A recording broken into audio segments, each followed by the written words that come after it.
Do you enjoy interactive author chats? Well, welcome to Story Behind the Story with Reese Ryan, where romance readers and authors connect. I'm Reese Ryan, author of sexy emotional romantic fiction featuring 30 plus something characters finding love while navigating career crises and family drama. And today, my guest is Jayci Lee. She's a fellow Harlequin Desire author and she writes fun rom-coms. And we're going to be talking today about exploring Asian American culture through contemporary romance and rom-coms. We'll be talking about some of the mistakes authors make when they portray AAPI authors when they are not AAPI authors and how they can avoid those mistakes. And we love to bust your TBR here. So we're going to definitely drop lots of recs. So stay tuned for that. Before we get to the show, if you're new here, thank you so much for joining us. I welcome you to subscribe so that you'll know about future shows. You'll know when who's going to be a guest, and you'll know when the show goes live. If you have been here before, welcome back, friends. We love our viewers here, and we encourage you to, this is an interactive show, so we encourage you to drop your comments or questions for JC or for me in the comment box. We'll get to them as we can during the discussion. If you are watching from Facebook, thank you for joining us. A bit of housekeeping. You'll need to go to the bottom of the description on Facebook and click that link for StreamYard if you have not before, so that you can give StreamYard permission to see your Facebook avatar and name so that we'll know who we're talking to when you comment here at the show. So if you haven't subscribed already, I encourage you to subscribe. If you enjoy this show, don't forget to hit the like button and to share so that other readers can find it as well. So before we get to the show, next show will be on the 21st of March because it's the first and third Tuesdays. And so my next guest is going to be Denise Wheatley, and we're going to be talking about writing thrillers. So you'll definitely want to be here for that. So be sure to subscribe so you'll know when that show is going to drop. And if you haven't been here before, after today's show, be sure to check out past shows where I got a chance to chat with authors like Beverly Jenkins, Brenda Jackson, Kennedy Ryan, Olivia Dade, Kristen Higgins, and so many more. So they're sure to be one of your favorite authors in that list of discussions. So if you haven't seen that discussion, be sure to check those past ones out. So I am ready to talk to JC. I'm kind of excited about this, and I'm really excited also to get this rec list going. So by all means, I'm going to bring JC on. Hey, Jayci. Hi. Thank you so much for joining us today. Thank you for having me. Okay, I have a weird angle going because the sunlight. We're experimenting. It's going. We're going to figure it out. And if you want me to go to the other view, just say the word and I'll switch to the other view. This is good. Okay, cool. So first of all, for anybody who's not familiar with you, let's start by you telling us a little bit about who you are and what it is that you write. Okay. You know my name, Jayci Lee, and I write contemporary romance and rom-coms featuring Korean American main characters. And I range from sweet to spicy, so have your pick. And I debuted in 2020, but my 10th book's coming out in July, so there's a lot to choose from. Wow. Wow, you made some ground up in those few years. So yeah, I'm definitely going to slow down, take it easy, smell the roses, enjoy my children occasionally, look up from the laptop. Yeah, that would be nice, right? Yeah. And want to say hi to those who have joined us. Hey, Mama Tony. And yes, Cheryl, we can definitely see your name. You're set. You're all good. Dolores, thank you for joining us. So appreciate having you all being here with us. And again, if you have questions and stuff, be sure to put those in the comments, and we'll address them as we go along. So I'm always interested in people's stories of how they became authors. So tell us a little bit about how you got your start as a romance writer. Um, I practiced law as a defense litigator for 15 years. And when I've worked myself into a burnout, I took leave from my legal practice and realized if I don't follow my dream, I've been wanting to be a romance author since I was 14. Wow. And I was almost 40 by the time I took time off of work and realized, oh, wow, I better get working on that. So I sat down and wrote my first book in 2 months, and then wrote my second book in 4 months, and spent a couple years revising and learning about the publishing industry, the romance genre, because I knew nothing. And after a couple years, I signed a 3-book deal with Harlequin, and the same week I signed with my literary agent. And a few months after that, I signed a 3-book deal with a Big Five publisher writing rom-coms. So it got very busy. It's kind of a shock to the system when I was used to, working as an attorney and taking time off to write my romance. And then I went back to work, and I, had to squeeze in time to revise those books. And all of a sudden I realized, wow, I need to write full time because I'm under contract for 6 books. So that has kind of been my journey. And there was always this, thought at the back of my head that I might go back to practicing law, maybe, part-time or something. But after I wrote Booked on a Feeling, my latest rom-com, yes, which is about a lawyer at a large firm and what that culture is like. And I realized I actually didn't like being a lawyer very much. So I don't think I'll be going back. I think I'm going to stay a full-time author. Wow. So that's my journey so far. There are a lot of romance authors who are either current or former attorneys. Mm-hmm. I always find that so interesting. It is. It's so funny. Yeah, I know Kathy Douglas, I believe, was a former attorney as well, and just lots of there's just lots of Mia Sosa was one, right? You say Sosa, Mia? Yeah. Okay, I didn't know that. Oh, she was a lawyer. Yeah.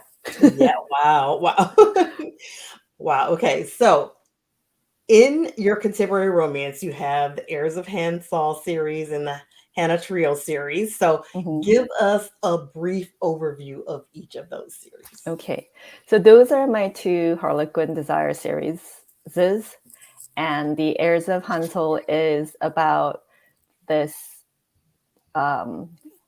family, the Song family. They're fashion moguls. And I kind of based that off of Forever 21, which is owned by Korean American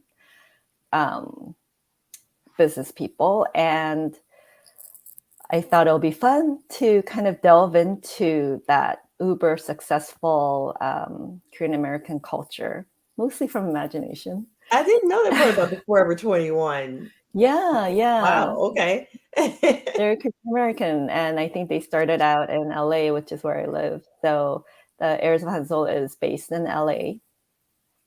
And the first book is about a HR executive and the CEO or the next CEO of the company, the heir of Hansel, right? And the HR thing came in from my legal experience because I was an employment defense attorney. So my main contact with my clients, which are corporations, is the HR managers or directors. So just, write what you know. So that's how it started. And the next book is I Another love that Air. book. I love that book, by the way. Oh, thank you. That's Temporary Wife Temptation. Yeah. And the second book is about another heir who is a fashion designer. She's the youngest daughter in the family. And there's a bit of, playing around with fashion in the second book. And the third book is about the movie industry, where a song cousin enters the pictures. So it's like a lot of it is inspired by K-drama. So I kind of let loose in the drama part. So there's angst and there's family drama and, and there's a lot of spiciness and it's a lot of fun. That I love it. diverges from K-drama. So I love that. There's a lot of K-drama fans here. So that's very cool. That's very cool. oh, and I the have Hana, yet to get into K-drama because I'm afraid to get into anything else. Like I have my it, shows to watch already and I've got all these books to write. So I'm afraid to get into anything else. K-dramas are addictive. So when I had my first child, I had to quit cold turkey for like a decade Wow. because I would literally lose sleep and forget to feed the baby if I watch K-dramas. So I literally stopped watching K-dramas altogether for like a decade. Um, Wow. but Wow. I watched it for all my life, and I'm watching it again now that they're old enough to tell me when they're hungry. And and the Hana Trio is also about a Korean American family. It's about three sisters, and they make up a string trio. So there's a violinist, there's the cellist, and there's the, I don't know how to say this, viola player. And in that series, I kind of lean into my rom-com voice a lot, and just I had a lot of fun writing those. I love that. I love that. And that's it's interesting because when you think desire, you don't think humor. At least that's not Yeah. what's how they market it. There are definitely Mm-mm. books, that we've written that have a lot of humor in it, but Mm-hmm. it's definitely not something that they lean into necessarily. So Yeah. that's interesting how with the second one you were able to do that, kind of really lean into that. Yeah, So, they were really into it. So I'm like, all right. I don't have to like hold back my goofy humor, which was nice. And the especially the second and third book of the Hana Trio was very quirky, and there's the witty banter and all of that going on. And Cheryl, thank you so much. I don't know if it was courageous or, if I was just desperate to start something new, something I love. But yeah, I'm so happy to be able to write full time, to do something that I love for a living. And I think we've lost Reese, our host. So I'm going to just talk here. And she said that there were K-drama fans on here. So I'm going to ask you guys, have you guys watched Crash Landing on You? Because that was super fun. And I also liked, which one? Business Proposal. That was also very cute and funny. And speaking of cute and funny, like I said, I write rom-coms for St. Martin's Press, and all three books in the series are out. The first one is called A Sweet Mess. Second one is called The Dating Dare. And the third and latest book is called Booked on a Feeling. And I love puns, so that just always makes me laugh. And I start singing, and you don't want me doing that right now.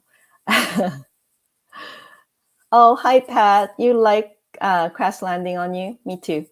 That was fun. And I'm a big fan of Hyunbin because, yeah, I even write about him as, a thirst trap in this other rom-com that I'm working on. That's still a secret because it hasn't been announced yet. Hi, author D.L. White. I see you, and thank you so much. Our host has temporarily been kicked off the show, so I'm just babbling on. And let me tell you about my books, because I could do that. So Booked in a Feeling, like I said, is about a lawyer, Lizzie, who is very successful in her law firm. I'm going to keep Power talking. outage. So I was telling the viewers about Booked in a Feeling, how Lizzie is a burnt out lawyer like I was, and she goes to the small town of Weldon, where all my Sweet Mess series is based, because her best friend Jack works at his family's brewery in Weldon, and they've been best friends for 20 years, and just spending she takes 3 weeks off, which is unheard of for lawyers, and she decides to volunteer to spruce up the local struggling indie bookstore, and she recruits Jack into helping her, and they spend all this time together and away from the pressure of her job and in the idyllic setting of Weldon. Just, love is in the air, and Love friends it. to lovers, yumminess happens. I love it. I love I'm it. so glad you're back, because I was just babbling. Well, you did great. You did great, and they were helping you out here. So I know. you did Thank great. you, guys. So, since I was gone for a minute, let me jump in and address some of the comments that we've gotten. So Cheryl says that is amazing and so courageous to leave your profession and try writing. I agree. That is a scary big dream, and you did it, and are doing great. So that's wonderful. Um, Hey, Veronica, thank you for joining us. Pat says, yes, I'm a K drama addict, and It is Readeropolis addictive. also is into the K dramas. Okay, let me see. Oh, we'll get back to that question. I'm going to mark that question to come back to that one later. That's an excellent question. Yeah. Oh, okay. And so Crash Landing must be a K drama. Yes. Yeah, a lot of folks are saying that they like Crash Landing. It's a lot of Yeah, fun. yes. And Okay. the hero in the series is one of my faves, all-time faves. Nice. And Dolores says, I need to read one of yours. So that's a question. So you just told us about your, the rom-coms and the contemporary romances. If somebody was new to you, where would you recommend that they would start if they were trying to find a book of yours and they were new to you? Oh, wow. Okay. You know what? I would say my latest release came out in December. It's called One Night Only, and that's a Harlequin Desire. So a short read in one sitting book, but like I said, has a lot of my rom-com voice in it. So if you read that and like it, you will definitely like my rom-com series, and you will also like my Desire. It's both, best of both worlds. One Night Yeah. Only, I think, is a good one to start with. Very good. Awesome. Is Business Proposal also a K drama? Yes, ma'am, it is. Yeah. And author DL White says, sliding in here late, but I love JC's work. Yes, I agree. So Oh, do I. thank So do you. oh, and then Cheryl says she has not heard of K drama. I'm gonna tell you, have you been on Twitter? Because I'm gonna tell you, and I'll tell you who loves K drama. Sanithia Williams. Oh my God, she talks about K drama all the time. So I'm surprised if you follow Sanithia, you haven't heard her talking about K drama. It's so funny seeing social media and all these romance authors talking about K drama who aren't Korean Americans. So for them to find something that I grew up with and love it as much as I do, it's really exciting. I know. It's amazing how popular it has. It is internationally, not just Hmm. and Hmm. not just among Korean Americans. Just Yeah, everybody seems to love it, yeah, and K-pop as well. So I know. It's it's strange. it's It really phenomenal. is. So I really loved the first book of the Heirs of Hanoi Hansol series, and then which is now called the I Do Dilemma because it's got the illustrated. Yeah, Yeah. So, but illustrated I enjoyed cover the and writing title. and the Hmm. complexity of the characters, but I also really enjoyed learning more about Korean culture of this really powerful Korean American family and how the characters kind of navigate between honoring these traditions and kind of making their own way. So what Hmm. are some of the what do you enjoy about including elements of Korean American culture and traditions in your stories? It isn't even a conscious choice. I'm writing about Korean American characters and their day to day life um, makes appearances. What they eat, they'll eat Italian, they'll eat burgers, but, like I do, and sometimes they'll have Korean food. Then I would describe that as well. So I love delving into food.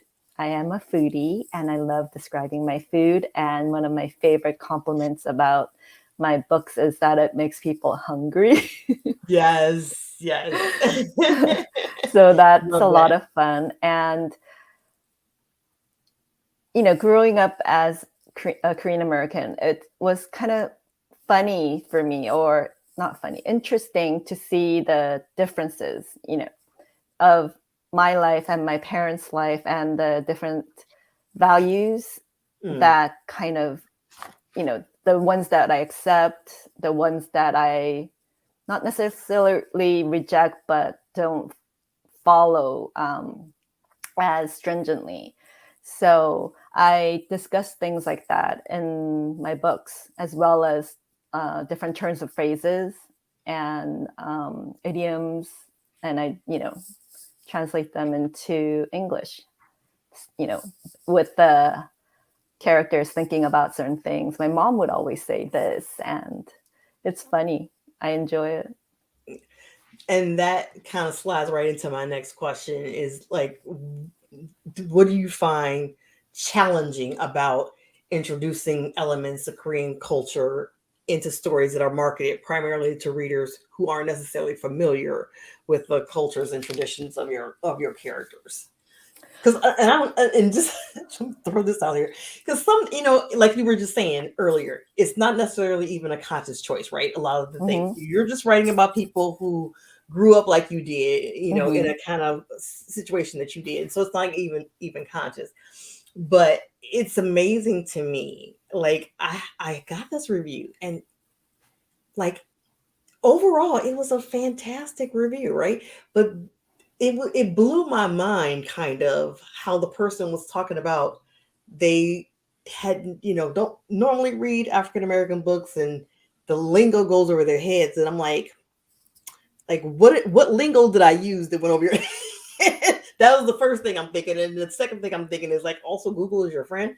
But I'm just like, so do you find it challenging at all to worry or think about that, or do you just go for it and it's like, okay, like I said, Google's your friend, just figure it out. So I mostly just go for it. When I feel like something needs exploring because it has value to the book, then I'll delve into it more in depth. But other things, people could kind of figure out, I think. I think so And too. they should. Like what you said about the review, I also had a review. I think it was for a Sweet Mess. And that was the first book that I've ever written. And I was still dipping my toes into, who I am as a writer. And the reviewer was not happy that I didn't take the opportunity to delve into my Asianness more, basically. That I just wasted the opportunity to talk about my culture and, we're just people. That's kind of the takeaway from that. We're just people, so you don't have to be like what that person considered 70% Asian or Right. 55% Asian. Like there is no such thing as not Asian enough. And there's no such thing as not American enough. All of Right. us BIPOC people, writers, authors, readers, we're just folks. And the thing that's interesting to me too is like you were just saying about, someone kind of giving it to you because they feel like, okay, you didn't take the opportunity to, you know, educate people about Korean culture enough. And then you're going to have people who are complaining that it's too much, it's too much and it's confusing me. So it's like, that's where I kind of am. It's like, okay, I'm not trying to go for anything. I'm just writing this story about these characters in a way that represents the people that I know and love and want to give representation and you know Google's your friend. Google's your friend. it's, it's okay to read about that. And honestly, we do this all the time. I feel like, how can I say this nicely? I feel like this is a more of a complaint that you hear about, people of other ethnicities, Black stories about Black experience, AAPI stories, Latinx stories, where, it's this whole like, oh my God, I don't know what this is. But I mean, we're reading, Lord of the Rings with these, all these stories with these really complicated worlds or these complicated magic systems and or a historical with all these different things you don't know or words you're not familiar with. And we just, especially because most of us are reading on a Kindle, it's super easy to look it up. Mm-hmm. But I feel like when it comes to other cultures, that's when you start to hear this kind of, like I it's so can't hard. relate. Right? You can't relate, right? I can Yeah. relate to the character Yeah, because you could relate to rich, handsome dukes because there's like a million of them, and you could relate to Gollum, but my precious, you felt that way about your car or something, I guess, and you relate, but you don't get filial piety. Why do yes. you have to listen to your parents? Just live your life. Like I'm Asian. We were taught to respect our elders. It's ingrained in us. So my characters care when their grandmother Collective says, society. "No, you have to marry this woman." It's like she can't tell you what to do. Yes, she can. The family matriarch will tell you what to do. Yeah.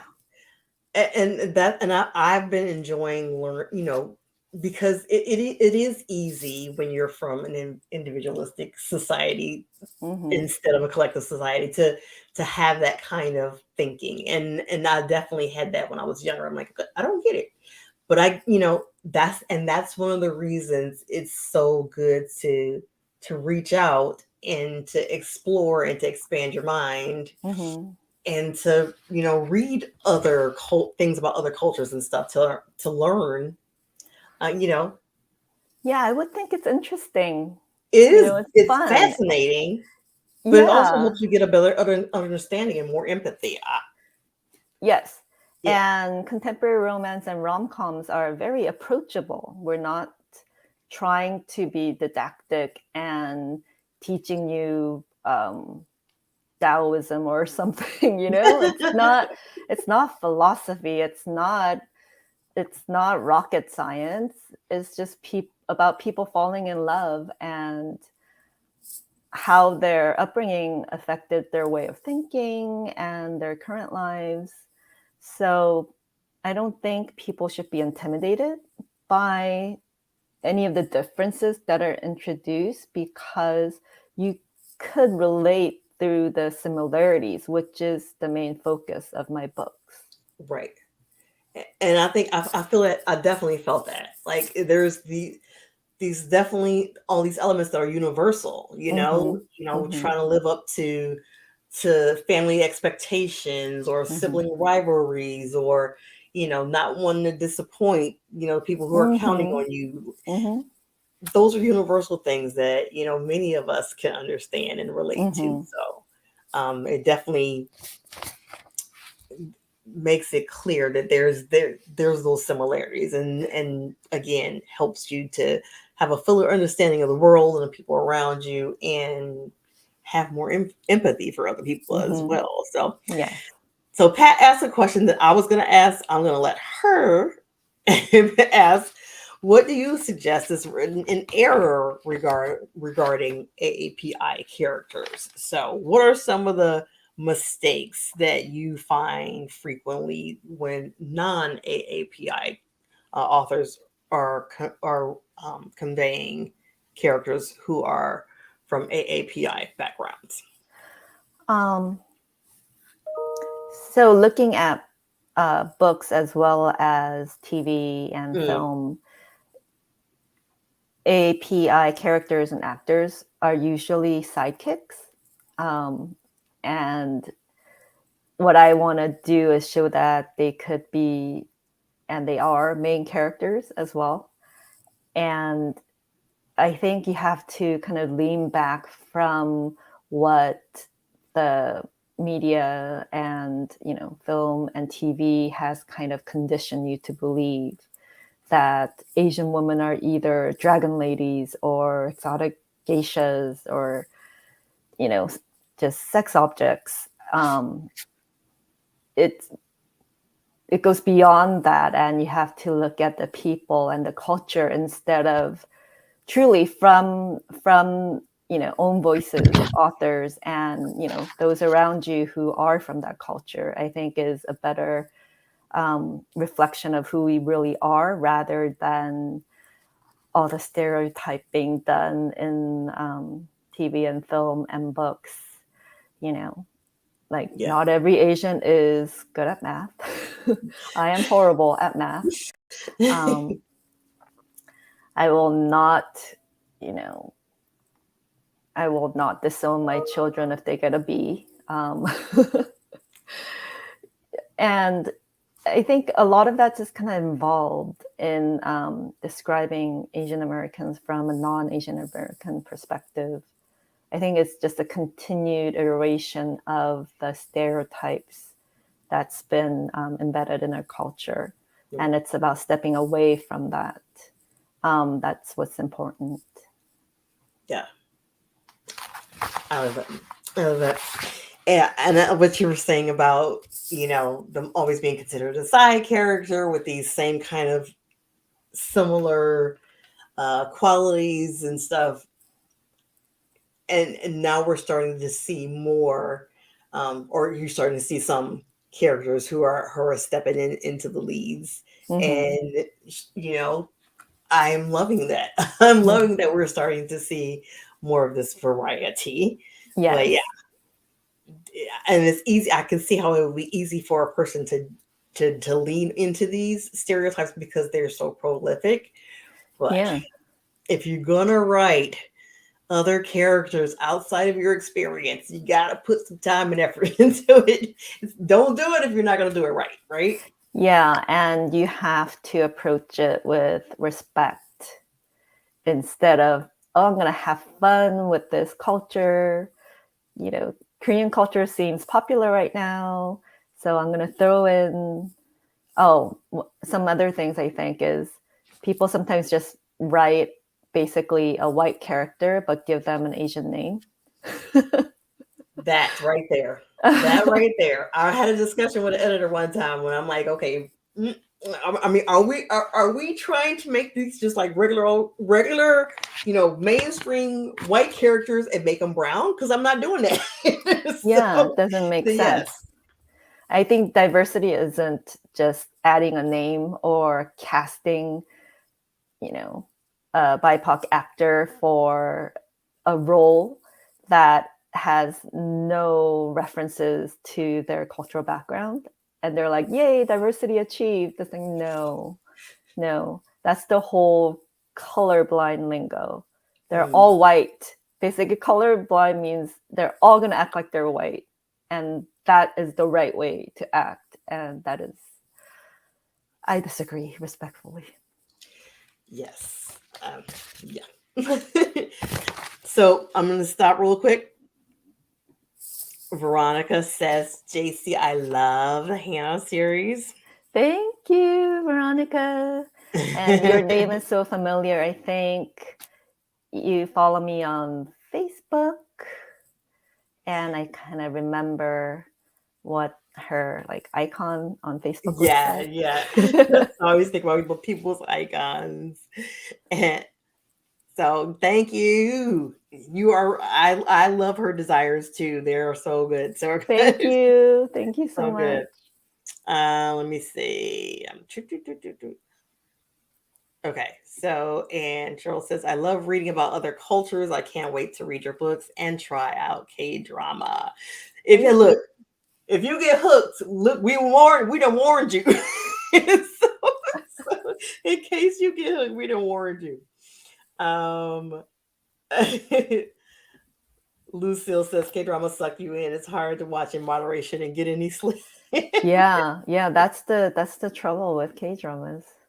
And they always end the episode on a cliffhanger. So you have to watch the next one. Oh, that's smart. It's diabolical. That's smart. Cheryl says, I love when we get to read what characters are eating instead of just saying that they ate. Yeah, I love talking about food. I love talking about food.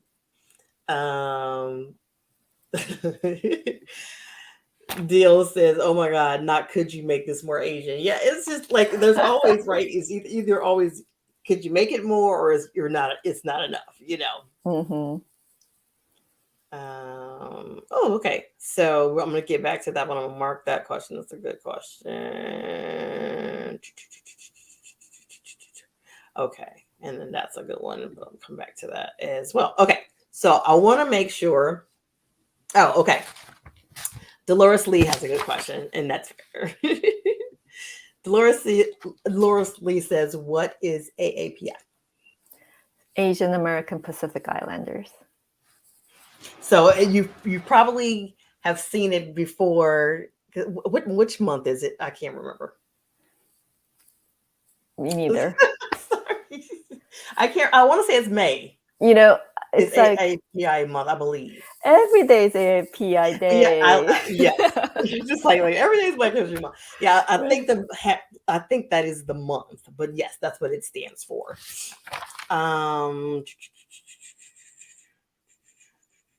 Okay. Yes. Cheryl says in movies, Blacks and Asians were often stuck playing servants in the past. Hopefully that has changed. Yeah, we definitely saw a lot of that. Okay. All right. So now we get to the fun part of getting to recommend some books. So first of all, let me just start by saying when we talk about recommendations, let's just start with all of Jayci's backlog, all of her stuff, her desires that we just named, and the rom-com, the sweet mess rom-coms, all that. So we're gonna start with all of that. But what are some books, Jayci, that you would recommend written by AAPI authors and featuring AAPI characters?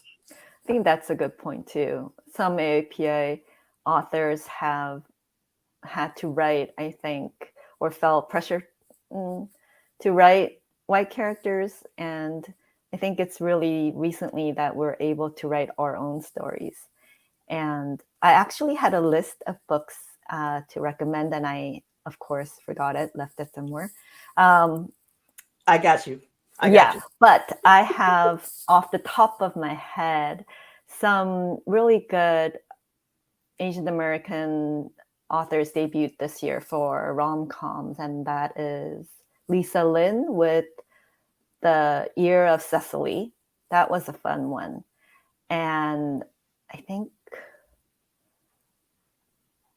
I also recommend non-romances like A.H. Kim's A Good Family. She is a good friend and an amazing author. So it's more like a legal thriller type thing,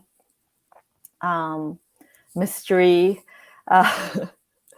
It's really fun. And it's about a Korean American family. What else?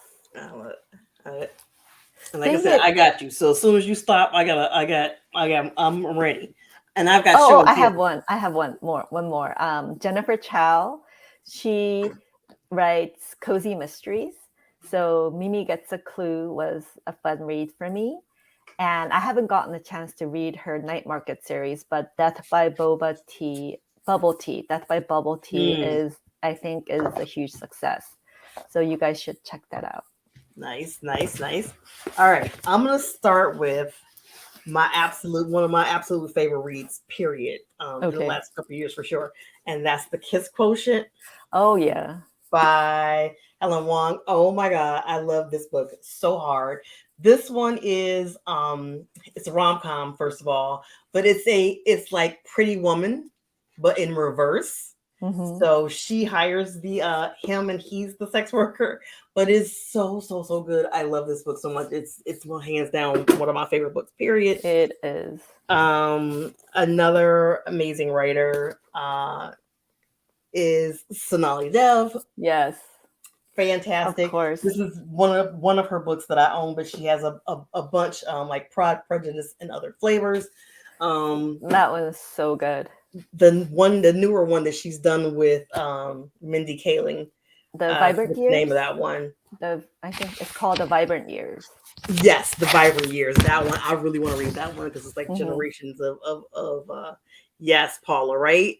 The Kiss Quotient is chef's kiss for real. Love it. If you haven't read it, definitely read it. And the main character is supposed to look like Daniel Henney, who is a Korean American actor, and he also was in one of my favorite K-dramas. It's a decade old, but yeah, so there you go. Yeah, love it. Another Harlequin author, she writes for Presents, Tara Penn. Lots of Presents, all the drama of Presents. And then, like you said, there's not just romance. Jesse Q, is it Satanto? Dial 8 for Aunties. This one is like mystery, cozy mystery. And this one I haven't read yet, and this one I haven't read yet, but they've been on my list forever. I've been in deadline hell for like months. So as soon as I get a little bit more of a break, but Arsenic and Adobo is another one. Oh, I totally want to read that. And like so you, I'm constantly writing and not getting to read enough, which is really ironic considering how much authors love to read. Yes. Yeah. I mean, I actually got to the point where, because I was so, busy all the time writing, and I just couldn't find, get any reading done. And I finally realized I had to find a way to get some reading in. Because I need that. It fuels me as an author, so I have to, find time. So as a matter of fact, I'm going to show the two books one of the books that I'm reading. Like I said, I might only have 5 minutes to read between doing whatever, but then I make sure I do some kind of reading. And the last one that I have on me is this book by Kathy Yardley. This one is X Appeal, but I had also written. I want them. It was I know. Also, Sophia sings a song, who writes for Desire as well. I loved her book as well. The first one she wrote for Desire, I have that one here somewhere. I couldn't find your book, and I couldn't find hers anywhere. Oh, But it's the one where the female protagonist is an architect and she's divorced, and I love that book. It was so good, and it was another one that was just it's a great book. Period. And then it also gives you, lots of the culture for. mhm. So I just love that. And But I just remembered Jayci Lee is a good bet for yes, Asian American rom-coms. thank you so much for mentioning Jayci Lee. She's amazing and fantastic. So Her if latest is The Stand-Up Groomsman, which is a lot of yes, fun. y'all, please, if you haven't read Jayci Lee, absolutely read Jayci Lee. She's amazing. Sherry Thomas. Who else? Oh, Alicia Rye. Love her stuff, especially that one. I used to be right up here. It's probably here somewhere because it's one of my favorite series, and I cannot think of the name of the series. Love the loved one with the love to hate you and Oh, all that. yes. That series, I love that series so much, and that is super hot. So if you want Mhm. something that's super hot and really good, that is a fantastic series. Jay And there's Lee. Mia Hopkins, Sarah Smith, um, Go ahead. Filipina American authors. Yes. Mhm. See, some more came to you. Probably Yeah, more I on your know. list, I right? know. And then I was one of the other ones that I don't have here, but it's on my list to grab is Aisha at Last. It's described as a Muslim modern retelling of Pride and Prejudice. And Pride and Prejudice is definitely one of my faves. So I definitely absolutely want to read that. So that's a whole lot of books. That's a whole lot. That's a whole lot of AAPI goodness. Yes. And again, those are books that are written by authors who are API, as well as they're writing about characters who are. So, because that's what we're talking about today. So, let me look and see, because there was a couple of questions I just wanted to make sure I didn't miss. Blah, blah, blah, blah, blah. Okay. So Cheryl asks, what do you think of actress Michelle Yeoh being recognized for her work? It will hopefully spill over. Okay, so Michelle Yeoh. Thank you. While I watched Korean American, K-dramas, not Korean American. I watched K-dramas since, I was in kindergarten. And I also watched Hong Kong films with like Jackie Chan's earlier films when he's like super young.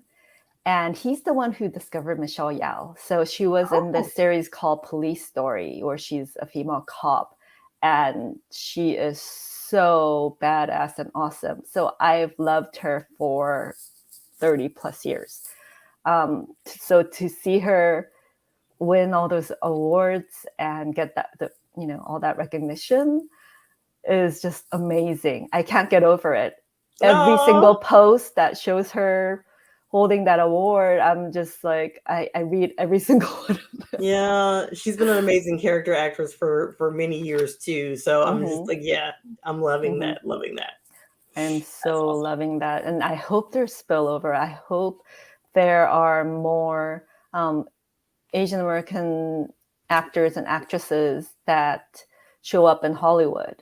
One of the hardest questions I get is, who would you cast for your books? And I'm like, gosh, there are maybe 3 actors, that are well known in Hollywood who are Korean American. And I just, The answer is yes. I hope there is going to be spillover where there are more Asian American leading ladies and leading men. Yes, I love it. And Sherry says, with grandchildren who are half Cambodian, it is important to me to see Asian characters in different genres and in a variety of character positions. I have loved getting to know your characters. Thank you, Sherry. La la la la. Let me see. Oh yeah. Paula says I took a writing class with Kathy Yardley years ago, and she was an amazing writing teacher. Yeah, I just, as a matter of fact, I'm definitely on her mailing list. Your Rock Your Plot mailing list of hers, because she does teach writing stuff, and she does like brainstorming. And so, as a matter of fact, she just had a special recently for her mailing list where she'll brainstorm with you. So yeah, she's amazing, and I think I first was introduced to her, I want to say, that back at the height of chick lit, that maybe she wrote a book on writing chick lit, and maybe that's how I first stumbled across her, I think. But yeah, she definitely teaches writing and stuff, and helping with plotting and things like that. Our Facebook user says Aisha at Last is one of my favorites, so I can't wait to see that. And this question, we're going to get to that in just a second. And I love how active the viewers are. They It's like, oh are. my They are. Like gosh. they're so engaged. They have such great questions. I Like I love said, they make this. the This is so much fun. show. They make the show. So, okay. So I'm gonna ask you, what is next for you? So I was telling the viewers while you were struggling with your power outage that I just wrote, I just finished my rough draft of my next rom-com, but I can't say anything about it because it hasn't been announced yet, but soon. Okay.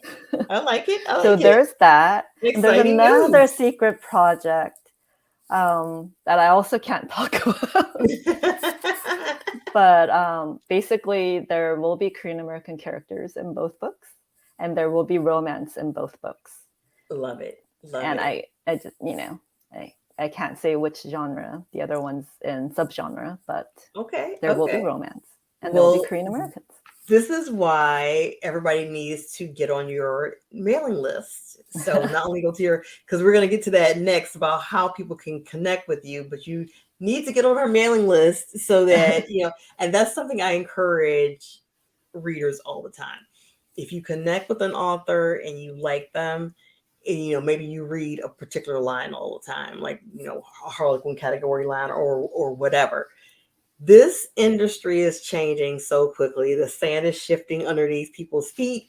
So, like, if you're relying strictly on following the author because you read this particular line all the time, things change. And then you might lose touch with your favorite authors. So be sure to, if you really like an author or whatever, to go ahead and jump on their mailing list or follow them on social media and stuff so you can stay connected with them. So, Given that, and someone asked that, so yeah, Pat asked that. What is Jayci's website? Which I actually do have it in the description. I believe that I have it in the description of the show, her website. But Jayci, tell people what your website is and how they can connect with you online. It's simple, jaycilee.com. I'll spell it JAYCILEE.com. And when you go there, you'll see a list of all my books and I think one upcoming book, the last book in the Hana Trio. And also you could subscribe to my newsletter through that. And my New Year's resolution is to write at least one newsletter a month. Very good. That's good. So you already know she's not going to spam you because she's trying to get to once a month. So you're safe. You're in good hands. Yeah, I even missed my release days. It's like, oops, I forgot to tell you guys a book came out. Been there, done that. And Paula, like, confirms that yes, that is how I came across Kathy Yarley. Is that she did write that chick lit book on writing that book on writing chick lit. So that is how I first came across her. So and so you said definitely about your website and stuff. Did you say which social media Oh, okay. you're And on? yeah, my handle for social media is all the same. It's at author Thank you. Jayci Lee. Thank What? you. As a reader and as a person who's often looking for people, because I love to tag authors. I always want to support people and be out there for you and champion you. But it's so hard if your name is not like your actual name, or it's Yeah. not the same on all the platforms, which sometimes you can't. Yeah, Somebody has I your, agree. So if you yeah. know So my if you, name, it's just author Jayci Lee yeah. and So for any across the authors or board. Yeah. aspiring authors, please, please, please, pretty please have it related to your name and have it be the same on all platforms so we can find you. It makes it easier to find you, because I will try to tag somebody, but if it becomes too difficult, I'm gonna give up. Yeah. So so yeah, that's great. That makes it nice and simple and clean and easy to find you. Yay, we have a new newsletter subscriber. That's Thank you, excellent. That's Cheryl. excellent. So thank you so much, Jayci, for coming and hanging out with us and talking to all of us. I did. Oh yeah, there was one other question somebody asked that I was gonna pose for them, and it was not anything super. It was like the one of the questions was, I think, if you read other genres, and if so, what they are. Yeah. I read all kinds of genres, sci-fi, fantasy, literary, um, go to the classics, Jane Austen, Lord of the Rings. Love Just, it. yeah, I read across the board because you have so much to learn and it's so fun and interesting. I'm just gobbling it all up. I don't stick to just one genre. Yeah, yeah. We learn a lot from reading and watching different types of genres. And then Sherry asked if you read audiobooks. Do you listen to audiobooks? I find it hard to listen to audiobooks because I have two kids and they are constantly talking to me. So even when I'm doing the dishes or cooking or whatever, I can't just play an audiobook and do it like privately. It's just, mom. So it's only if I have to sit in the car for like an extended period of time that I have listened to audiobooks. But otherwise at home, it is not possible. That's for me. Like when I commuted to work, I listened to them a lot. But since I'm at home now all the time, I find it much harder. Like unless I'm doing something like going to the gym and on a treadmill or something like that, I Mhm. find it much harder to do it at home. So, but yeah, Mhm. but I am slowly getting back into audiobooks again. So yeah. Okay. Well, thank you again, Jayci, for being here. We can't wait to read your upcoming books. And again, thanks for being a guest. Thank you so much for having me. And thank you for all the questions and interest, guys. Yes. So thank y'all for all being here. And if you enjoy the show, definitely give it a thumbs up to let Jayci know how much you appreciated her being here. And if you're new and or this is your first time to the show, be sure to subscribe so you'll know who future guests are going to be. My next show will be in 2 weeks on March 21st, I think it is. And Denise Wheatley is going to be my guest. And we're going to be talking about, writing thrillers. She writes for Harlequin Intrigue. And she just recently started writing for Harlequin Medical, and as well as her contemporary. So we're going to be talking about all of her work, and she's going to be sharing some tips for anybody who is interested in writing a thriller.